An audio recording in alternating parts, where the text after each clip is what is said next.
Good morning. Let's cut to the chase. At the deepest level of our spirit, there is a longing to be in communion with God. Our understanding of that word God can vary. Good orderly direction, various things. Yahweh, obviously the religious ones, Yahweh, Jehovah, Jesus, Allah.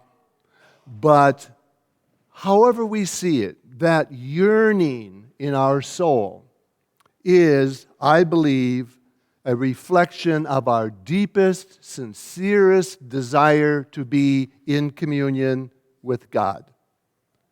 And it is my deep and sincere belief that communion with God can be found many places. Many people come here for prayer, meditation, brilliant sermons, really quite good music, stellar choir, and, of course, the insurmountable joy of applause. We can find it looking at stained glass windows. We are in a piece of art that is dedicated. The reason why those ceilings are vaulted like that is because in the 1800s, they said, we want people to be in communion with each other here, in communion with Christ as we celebrate communion, and we want this church to lift their spirits up, so we don't get ground down in bylaws and constitutions and who's wearing what and where's my mask? Where's my mask? A million different things that make sense. I don't know anybody here. Where's the fellow? These donuts aren't fresh. A million things that can come up, and then the vaulted ceilings pull our spirits upward. Many churches acknowledge that God and communion with God can also be found in nature. Many churches reflect that by occasionally giving sermons on the creation stories of Genesis, where it says that God, the first book of the Bible, Hebrew Scripture, Old Testament, very first, wherever that huge, this Bible, that I can't even lift it. Could you help me lift this? This huge Bible begins with Genesis. The first and second chapters of Genesis. So the very beginning of the very beginning says, and I bet you've heard this, in the beginning. That's the first three words of the Bible. So we know it's a story, beginning, middle, and end. Once upon a time, it's the same thing. In the beginning, God created the heavens and the earth, and it was good. God created the land and the sea and the sky and night and day, and it was good. And God created the creatures that fly and the creatures that slither on the ground, the creatures that swim, the creatures that walk on four legs, the creatures that walk on two. And it was good. And creating all of that goodness was exhausting, even for God. So on the seventh day, God chilled out. God rested from all of the creation of all of that goodness. But then we got our hands on it. And we advanced it to where we are today. And in this series, which begins today, and we go through water, fire, I forget the order, water, fire, earth, and air. In the next 4 weeks, starting today with water, we're going to be looking at those 4 things, and we're going to have music based around that as well. Part of what we see is what we know of is disastrous consequences. And this is not going to be like make us feel ashamed of ourselves and guilty. I just came from talking to the children, and I admitted, my generation is leaving this world in significantly worse shape for your generation. And I wish that wasn't so. And I'm a contributor to that. And I had a bottle of water. And I said to them, this is 16.9 ounces. Guess how much water it took to make this thing? 4 of these. It takes 3 of these bottles of water to make the bottle. and then the one that I have in my hand and I drink it. So when I throw this away, I'm actually throwing away 4 of these. My son has never used these. He's 26. I don't think he's used any of these in years because he carries something that he can reuse. And it's from his company. It's got a logo on it. It's really the cool design is cool. He carries that around, and every couple of years he gets a new one. Every couple of years he fills it from the filtered water. As an example. So this is not a shaming, blaming. This is an accountability. Is an accountability issue. So, lack of recycling. By the way, I just told the kids, I've lived here 13 years. I have never seen one recycle container in the village of Patchogue. Never one. Recycling is done for homes, but not for businesses. 85 to 90% of the stuff that needs to be recycled is created by the restaurants and bars. But they don't have to recycle, but we do. And when we do recycle, there's a big question about whether that's actually going into recycling or not, or if we're doing this to make ourselves get off their case. So there's a lot of very interesting things here. Decimated fish and shellfish populations in and around Long Island, climate change. If we truly believe that God is in nature, and we all go for a walk every day. You know, I had a major health crisis during this pandemic that a lot of y'all know. Every day I went to the same place for a nature walk. So on my nature walk, I couldn't do what I did here or what I did at your father's service yesterday was talk for 5 hours, mostly with the kids, but it was a lot of fun. I'm silent. And I started listening to the birds, and I was looking at the water and the boats that are going by on Beaver Dam Creek, is that what it's called? Beaver Dam Creek, throwing 2-foot wakes. And where Kathy Youngquist in the choir lives, she's lived there for how many, 30 years? 37 years in her home. The canal, on her side alone, they've lost 12 feet of land. And then 12 feet on the other side. And I'm walking around saying, oh, look at the ducks. And partly that's beautiful, but partly also I realize that if I love God, and if I see God in nature, when am I going to wake up? In a couple of months or less, we're going to be in Advent. Sleepers awake is the beginning of Advent. Wake up, Dwight. Wake up. I know you've been sick. Lots of people have been sick. But in your sickness, are you recycling? Are you reusing? Did various things like that. So how could we possibly treat God like this? Because the way we treat earth is the way we're treating God. In the beginning, God created it all. To abuse the earth is to abuse God. The squandering of my generation is abusing the children that I love in the Sunday school. And sometimes it gets so paralyzing about what to do, you just sort of can't stand it. I pulled a cardboard container out of a garbage can this morning already. Broke it down and put it in recycling in the office. I carried the recyclable garbage home from this church for 10 years. Kathy, am I kidding?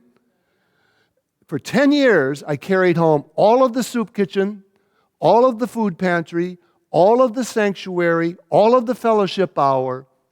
I'm tired of dumpster diving for Jesus. And I took it there and I recycled it from my home because they won't do it here. There's no recycling for business. So there was one action. And we'll find out through this service as we proceed what you guys are thinking. Because I asked you a couple questions, and I'll tell you in a minute that the answers that I got, Craig was saying, get here early. I was thinking, yeah, I have 16 pages of answers. A sermon is 4 pages. It takes me 3 to 4 pages when I write a sermon. That's the average length.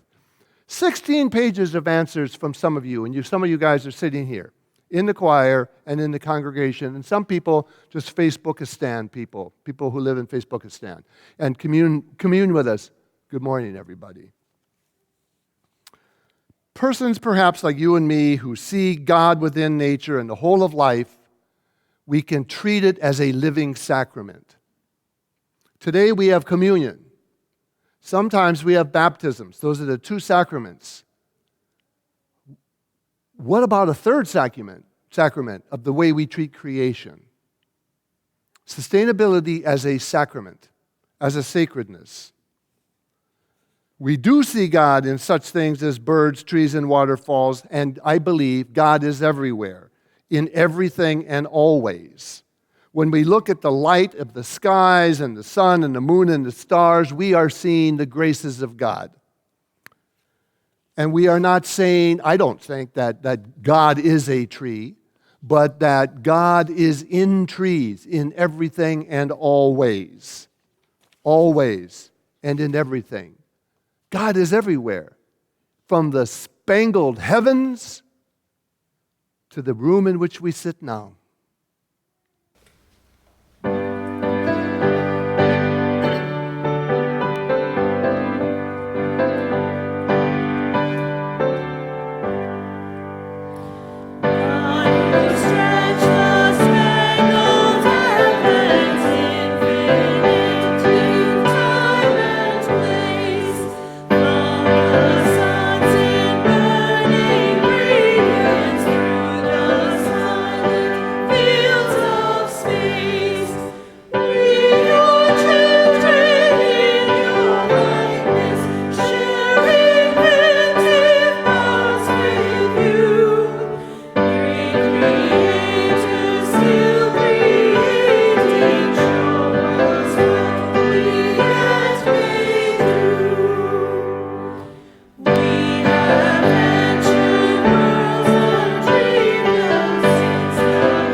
I guess they were making up their minds if they wanted to applaud or not. That's why they did so a minute and a half later.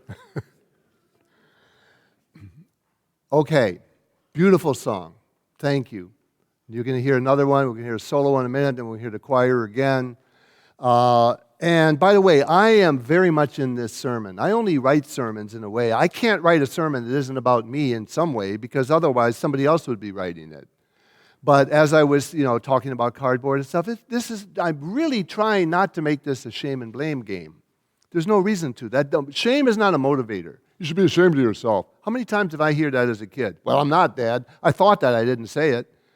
Or you should be ashamed. I am ashamed of myself. Now I feel bad about myself. So I walk around doing the same thing but feeling worse. I noticed during that song that I didn't print my sermon on both sides of the paper. So that was my sitting in the service, listening, said, okay, Dwight, you sounding great, man. You printed this, you could have used half, it's only 4 pages, but so what? How many people have written? How many people don't even use paper anymore because they have their iPad there, etc. This is a teaching, learning moment for me as well. God is still speaking is the motto of the United Church of Christ into which I am ordained. I don't hear anyone, anywhere, ever, anymore that are climate deniers. We have now, fake news or, concerns about the authenticity of elections and whether or not recycling is really happening. But I don't hear anybody laughing at climate tree huggers, they used to call it when I was a kid. Well, there's a tree hugger. Somebody lived in a tree for a month, this one young woman, I remember that when I was a kid, lived up there for a month, bringing attention to, because they were going to chop down the forest for lumber. Well, if you chop that down, I'm going down with it. It was really interesting how they did it. And a third, what's her name? The Swedish activist? What's her name? Oh, ooh, yeah. You know her. Ooh, yeah. She's from... So, out of the mouths of babes. One reason why I'm talking to the kids there. So, why this series now? Because, sometimes you get sort of slapped silly, not literally pray God, but, it's like, two, wake up, or, bumps on the head that God gives me sometimes. It was just like, okay, and I know that it's out there in the world, and people are talking about it here. Countless disasters. Flooding in the New York City subway. Anybody seen that video of the water pouring down, cascading down on the subway cars? Floods, hurricanes in New York and in New Jersey? In New Jersey. And what happened in New Orleans, Louisiana? I lived in New Orleans, Louisiana, which is below sea level. So anything that happened, it just poured. They used to call it the fishbowl when I lived there. Probably still do, because everything pours in. So we know the stories there. How about fires on the West Coast? We'll be talking about fire next week with some beautiful songs. Fires on the West Coast. My daughter and grandchildren live in San Francisco. Long before COVID, my grandchildren were wearing masks to school. 2 years before COVID, because they're inhaling furniture. All the toxins that make furniture, the wood, the varnish, the stuffing, all the fire retardants in cushions. They're inhaling all of that stuff in the city. They live in the city of San Francisco.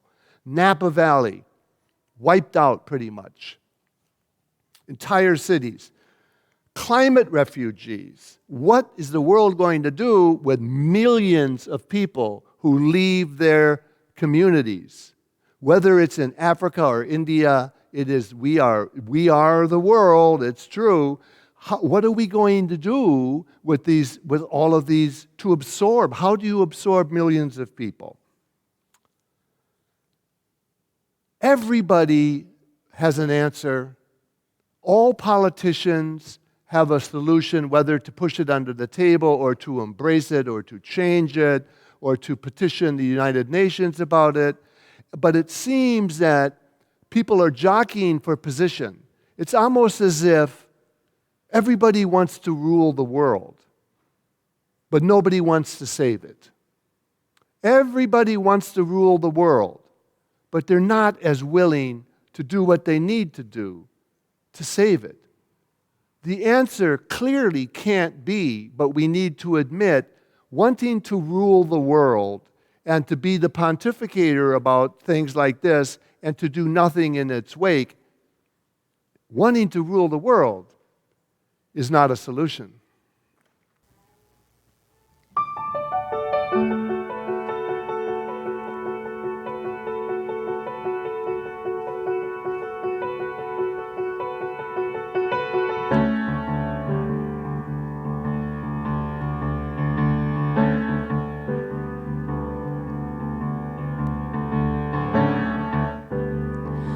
Welcome to your life. There's no turning back. Even while we sleep, we will find you acting on your best behavior. Turn your back on Mother Nature. Everybody wants to rule the world.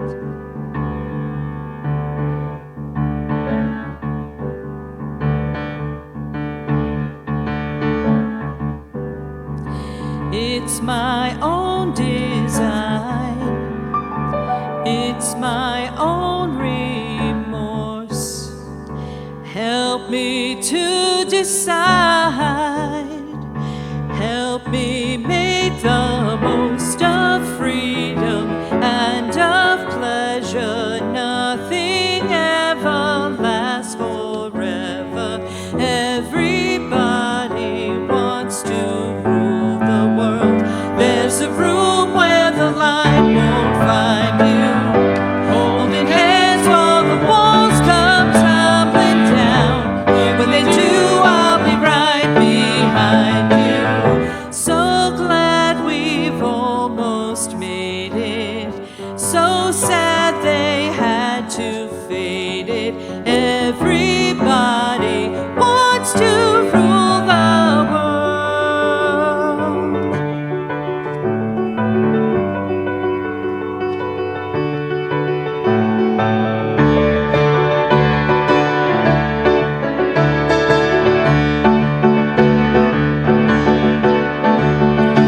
I can't stand this indecision, married with a lack of vision. Everybody wants to rule the. Say that you'll never, never, never need it. One headline, why believe it? Everybody wants to rule the world.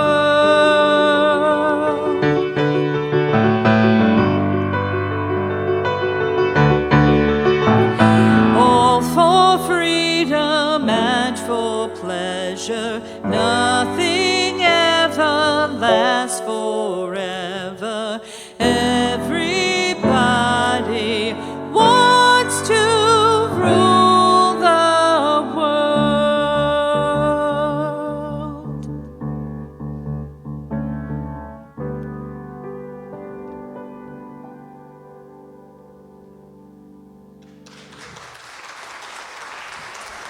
Our new sound person, Jean, had to go. Theaters are reopening, and she's back in the theater business. So welcome back again. She's worked with us before. And I'm always looking for a thumb up because until then, I don't talk. Which means if they give you enough money and you never put your thumb up, there goes me.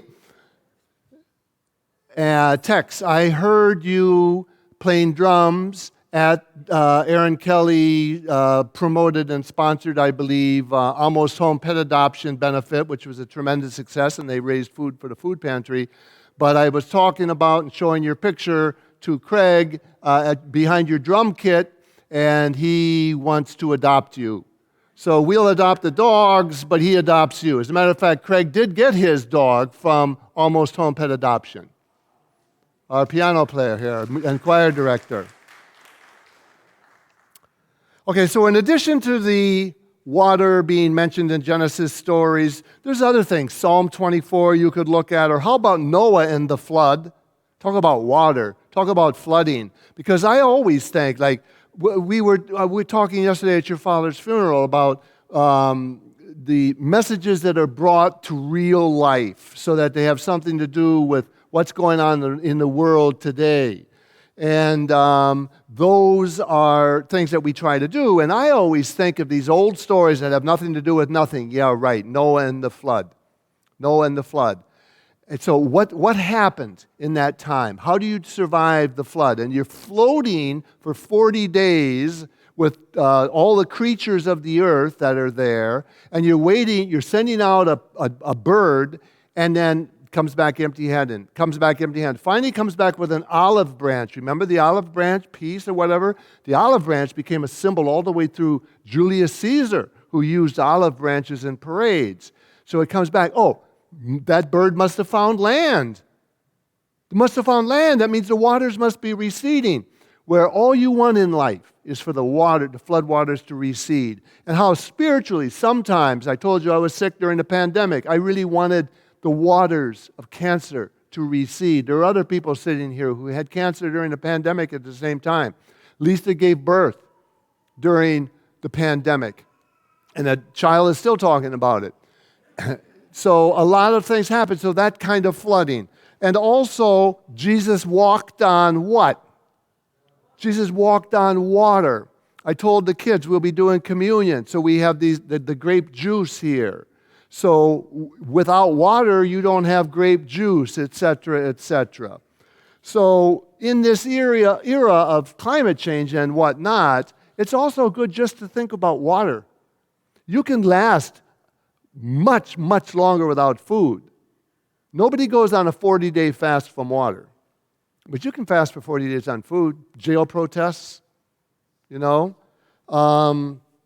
So when I wrote to y'all, I wrote, or not to every single buddy, I think, but I sent it out in an email blast, asked for 3 issues relating to water and 3 solutions. Now, world peace is great, but that is not a solution I'm looking for. I wanted something that's actionable, and the words I used in that email blast were I would like solutions, 3 issues, and then 3 solutions related to those issues that have immediate, significant, inexpensive, and lasting benefits that are pleading for our attention. Now, I told you I had 16 pages of responses. I can't possibly go through those all. But what I can do and will do, and I've already committed to doing, it's happening tomorrow, is publish all of those comments, slightly edited for coherency and sometimes for space, because there's some redundancy, obviously. We're not inventing the knowing that we need to do something about plastic water bottles. Many, many people wrote back about that. But I'm going to highlight just a couple of those and where they came from. Reverend Abigail Hastings of Judson Memorial Church in Manhattan and Aaron Kelly Connell and others of this church talked about bottled water and how that has managed to make things worse. Solution, reduce the use of plastic bottles. Go into thermoses. And also with water issues, water purity. Solution, look at relaxed legislation where environmental regulations have been dramatically cut in the last several years. It's a fact. Look at it. You can say, yeah, that was a good idea, that was not a good idea, this was a good idea, but it was too much, this was not enough of a good idea, whatever you want, but that's what they said. Ann Freeman, we got a grant to help us restore our roof. Ann Friedman, who's the director of the Sacred Sites Program, a division of the New York Landmarks Conservancy, which is helping us to repair the roof on this place, giving us a matching grant of $20,000. They gave us $20,000 if we raised $20,000, and we did during a pandemic. She talked about, for the issues for the planet, lack of safe, simple, and locally sustained water for drinking in Africa. Solution, provide wells and water through water charities that train communities, this one in Uganda, to dig and maintain their own wells.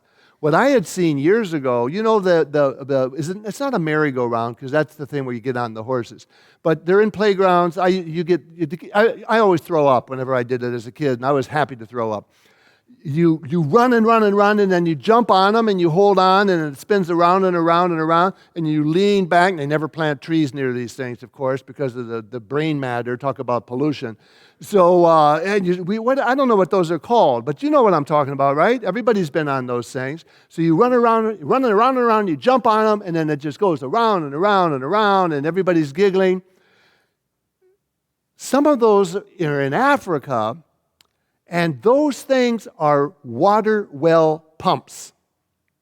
So as the kids are doing that, it's doing the equivalent of what you'd be doing standing there. To get in a volunteer who stand there and goes like this to get a little bit of water, these kids are playing, and as they're doing it, their parents are sitting over with buckets getting the water that's coming up from the wells. No electricity, no nothing.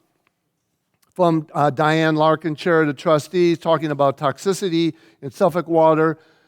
And this came up repeatedly from various people, eliminating septic tanks.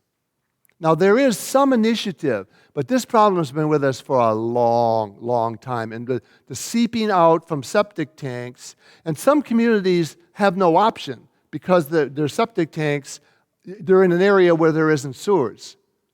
But there are sewers in a lot of places, and to give incentives to people to get rid of septic tanks and to demand proper water treatment. From Shirley Werner, clerk of the church. Issue, pollution of groundwater. Solution, stringent enforcement of anti-pollution statutes. Enforce what's already on the books. Issue, wasting water. Solution, heavy fines and punishment for industrial polluters. Industrial and agricultural uses of water are, we cannot turn off the faucet enough when we're brushing our teeth to come put a dent in what happens. I never eat almonds, for example. It takes so much water to grow almonds. And nuts are good for you. Nut oil is good. So I love pecans. I got a gift when I moved recently, a housewarming gift from Carolyn Savastano. Brownies with walnuts. But I just don't eat almonds. My kids live in San Francisco. California is where they grow them. It just doesn't work for me. It's too much water. Also, Shirley Werner said, industrial polluters like Grumman and the U.S. Navy. Another issue, storm water runoff, polluting our beaches, endangering the inhabitants of our coastal waters. Solution, storm and household wastewater construction for all new and existing construction, so that storm sewers lead to the county sewer, not directly dumped into the bay. And that those plans exist. They have been on the books for years, but they haven't really been enacted or enforced significantly. According to Shirley, blame Shirley, she's here. I'll point her out to you later on. Abigail Myers, sitting back here with the husband and child just disappeared. Good for you. Soon to be a new member of the choir, came from Judson. Heard so much about us when they moved here. This is the church that you've got to go to the Patchogue church. Issue, clean water shortages. Solution, reduction of water-intensive industrial agriculture. There's a lot of agriculture on Long Island. When I went to Egypt years ago, they had these fields and these unbelievable crops, and I couldn't see any, it's so hot and dry there, as you know. I didn't see any water. And they had this trickle system where they had these hoses, and they punched holes in them with a nail. And then when they turned on the water to irrigate the crops, it leaked out of these hoses into the ground. We throw water up into the air when it's 80, 85 degrees out in August, and a portion of it comes back down, but a lot of it just disappears. It's a very, very water inefficient way of dealing with agriculture, or choosing your crops, or rotating crops, so that you get your cash crop one year and the next year you do something that's not quite as much money, but it replenishes the soil and it uses less water. You know, rotating crops is very common. You don't use corn every year because that soil will turn to dirt. And also, Abigail Myers said, water contamination in historically marginalized communities, which is really true. Water equity. Flint, Michigan. I don't know one pastor who feels called by God to serve a church in Flint where they're going to drink orange water out of the tap. So you'd say, and it still goes on. And what are they doing? They're getting bottled water because they can't drink their tap water because to save money, the former governor allowed them to put lead pipes in the ground. And these historically do happen in poor communities. So she said, investing in water technology and vigilance toward future testing. Another issue, flooding. Solution, supporting folks both financially and spiritually to relocate from vulnerable areas. That's very generous, supporting them spiritually. Because spiritually, I want to say, what do you idiot? You're going to rebuild a house on a blah, blah, blah, blah, blah. This is my first reaction. And then you're going to get flooded again, and then you're going to rebuild. And we're using federal money. Well, what do? Well, I've lived here for 7 generations. Well, that's a very good point. I love this land. I was born in this house. Sandy Hook. Kerry Carney, we built this house there. It took years, and then now the problems come up again that he had to just eventually, it's been in his family for 3 years. 3 generations, which requires honesty about climate change. Some very practical ones came from Susan Wilson, friend of the church here, who's here today as well. Using too much water, solution, don't let water run while brushing your teeth or washing dishes. Install water-saving shower heads, low-flow faucets, low-flush toilets. When I was a kid, I remember putting a brick in the toilet tank, because the toilet tank, it was like half of a lake. You push down the plunger, and then it took forever to empty and forever to refill. And I thought, seriously? It takes that much water? And they say, well, put a brick in there. You'll displace that much water. Or put 2 bricks in there, and you'll displace that much water.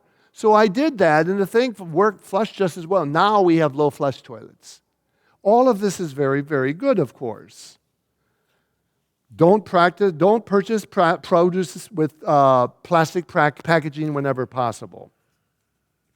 Larry Martin had mentioned also some things about some of the toxic dumping by military and industrial organizations that have toxicified the water, resulting in, and everybody knows about this, a very high cancer rate on Long Island.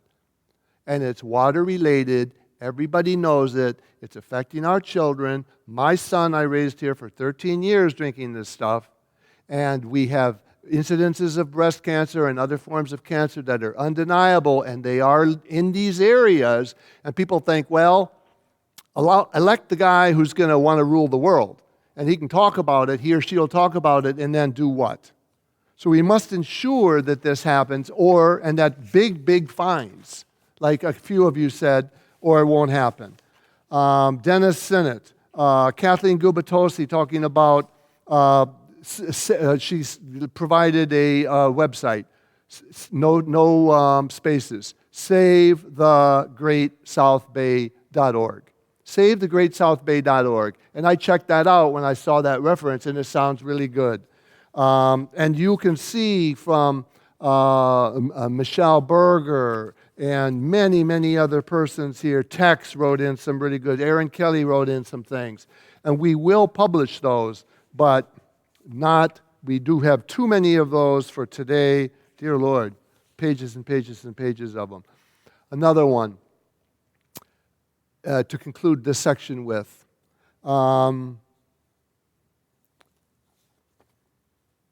There is a company that I think is called Source that creates solar panels. Like I had solar panels on my house that I just sold. And moved into an apartment that doesn't have solar panels. And I thought, that was so nice. Not only is my utility bill dirt cheap, I know some people in the choir, for example, long ago invested in solar panels. But these solar panels are interesting. First of all, they're off the grid because they create the energy. You don't need to plug in a solar panel. So you can put them anywhere in agricultural areas or in areas around the world that they do not have sewers, electricity, running water. They put the bottle on the urn on their head. They walk 4 miles to fill it up, and they walk 4 miles back to cook and to wash their kids with. You can put these anywhere. And the solar panel creates solar energy, of course, that runs the panel, but also they run a system that pulls the moisture out of the air. Now, of course, there's less moisture in the air in Africa. Today was humid. It's going to be humid tomorrow, it said on the weather yesterday. And I was thinking, great day to pull the moisture out of the air. It pulls the moisture out of the air, and there's a tap, and it fills up water. It's amazing.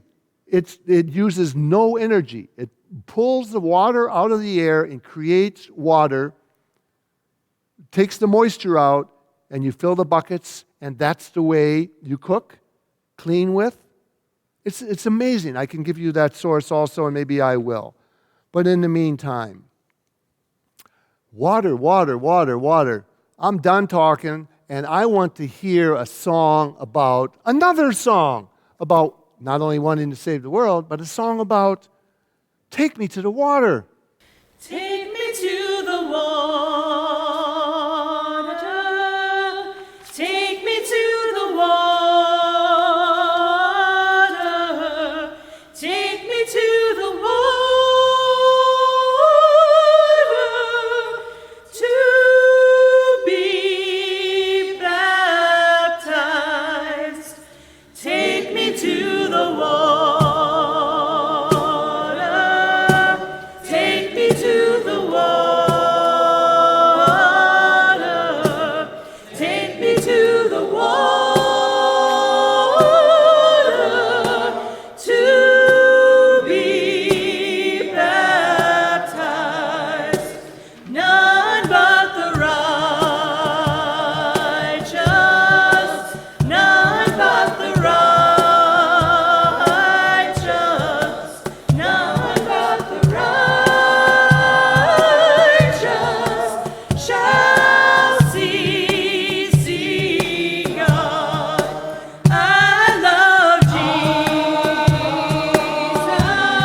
now we continue a tradition that has been going on for at least a couple thousand years. How many times has this prayer been prayed? Every time we pray this prayer, it just like evaporates up. It gets pulled up into the heavens, and we link in with all of the people who have ever prayed this, who are no longer on earth, but are certainly here. I talking with the children at the service yesterday, at this funeral service, to the great-grandchildren of your father. And I don't know if you noticed, but I didn't talk to any adults. I was hanging back there forever, for a good couple hours at least, talking to the kids.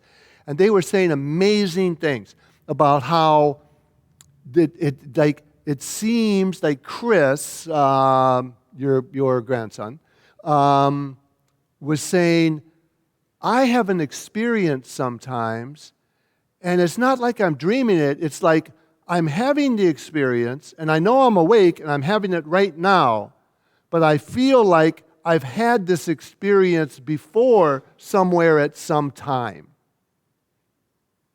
And he honestly lifted that up. If he lifted that up in school, they might say, we have a school psychologist that would be glad to talk to you about this problem. And I thought, we just did a memorial service. The tent was still there. We were seated 12 feet from the tent where the service was held. So we just did the service about your great-grandfather. And so maybe this is the way the Spirit lives. Maybe that is an example somehow, I don't understand it, of how we're doing this now, but we've also done this before, or we're tapping into the Spirit that is eternal even though we drop the body. And in a way, through communion, we are trying to go into communion with the living Christ. Jesus, who is the Christ, the anointed one, who is eternal, who never left, never will, can't. And that is, if we're lucky, we, with the help of the music and the prayer and the sounds and the vaulted ceilings and whatnot, and the elements of juice and bread, enter into that Spirit. And we will do that in a moment after, if you care to join, and using whatever words with which you may be most familiar, we pray aloud and together the prayer that Jesus himself taught to the original disciples over 2,000 years ago. How do we pray, they asked. And he said, like this: Our Father, who art in heaven, hallowed be thy name. Thy kingdom come, thy will be done, on earth as it is in heaven. Give us this day our daily bread, and forgive us our debts as we forgive our debtors. And lead us not into temptation, but deliver us from evil. For thine is the kingdom, and the power, and the glory forever. Amen. Someday, hopefully soon, the fly wants communion also. Someday, hopefully soon, we'll see we can no longer use the things that we're about to use for communion. But you know what? If I had to, and I bet you there are prisoners somewhere or people in the desert somewhere, I would lick sand as the bread, and I would take a drop of sweat as the water, because communion is communion. And we have an open communion table, which means it is irrelevant to us. Or not really irrelevant, but it doesn't matter if you were identified as Catholic or whatever, where you were baptized, if you were baptized. If you wish to partake in communion, this is an open communion table, not only in this church, but in this entire denomination of the United Church of Christ. On the night before he died, Jesus took the bread, gave God thanks, broke the bread, and gave it to the disciples, saying, "This is my body, broken for you. Do this to remember me." He took the most simple thing. He didn't bring steak and lobster. The most simple element, bread. The same way Jesus took the cup, saying, this is the new covenant. There's a new thing going on now in this world. Things are changing, and it's things changing through me and through you in communion with each other, with me, and with God. This cup is that new covenant, based not on being a good boy or a good girl or a good whatever, and then you'll get to go to heaven, but based on faith. Based on faith, the covenant. So do good, but have faith, and even if you goof up, you are in covenant, because we know people goof up, and we know that they're good, and they're bad, and they're naughty, and they're nice, and they're gay, and they're straight, and they're here, and they're there, and they're various colors. We are in communion, and this cup will remind you that it's as if my blood is flowing through you. The blood that keeps me alive keeps you alive. We're all of God, and the staff and the cup reminds us of that. This cup is a new covenant in my blood. Do this in remembrance of me. With this cup and bread, we recall God's goodness to us, and hopefully, pray God, we exhibit that same goodness, that same decency and basic civility and sustainability and care and protection that God afforded us through Jesus the Christ. We also are in covenant with each other. Gracious God, pour out your Holy Spirit upon us and upon the blessings of this cup and this bread. Whether it comes in these weird little things that we're doing in response to a pandemic to keep ourselves safe, or whether it comes from a loaf bought at King Cullen, we seek your blessing. We seek your spiritual presence in these things. And that we share this feast through Christ, with Christ, and in Christ. As you take the cup, since we don't have the usual protocol of giving the bread first and then the cup and singing a little bit, but we will someday soon, pray God, we ask that you, upon arrival, take off the first lid under which there is a wafer, and then take off the second lid under which there is the juice. Partake of it as you choose, and then eventually, in a few minutes after another song, you're going to have a place, I hope, to dispose of those, and also to drop some money in the basket so we can keep paying for drum boxes and the various things that we need to keep the service going. The gifts of God for the people of God. Partake, for all things are now ready.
Let us pray. Gracious, loving, merciful God, You have called your people from east and south and north and west to feast at the table of Jesus the Christ. In our feasting, these simple elements magnified into indeed a feast of the Spirit, a feast of goodness and love and reconciliation and forgiveness and all the mercies that you bestow upon us and all the manifestations of nature which we are free to acknowledge and to enjoy and to save and preserve and pass on as you have saved and preserved and passed on the Holy Spirit for us. May we do so for those who succeed us. In communion with Christ, with you, Lord, and with each other. Amen.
Well, next week we have songs and words about fire. There's only communion on the first Sunday of each month.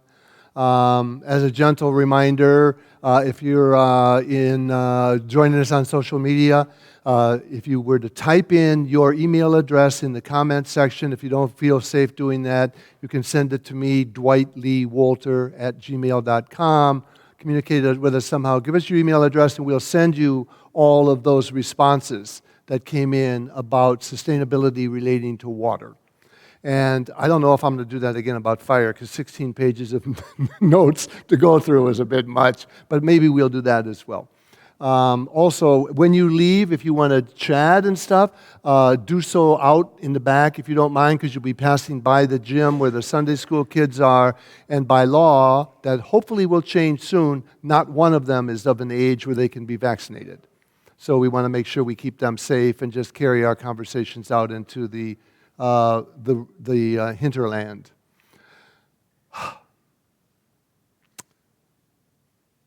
And now in our going, may the light of God shine down upon you, and may that light of God shine out from within you, and may that light of God be conveyed to the people you meet in this day and all until we meet again. Amen.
hear the organ again?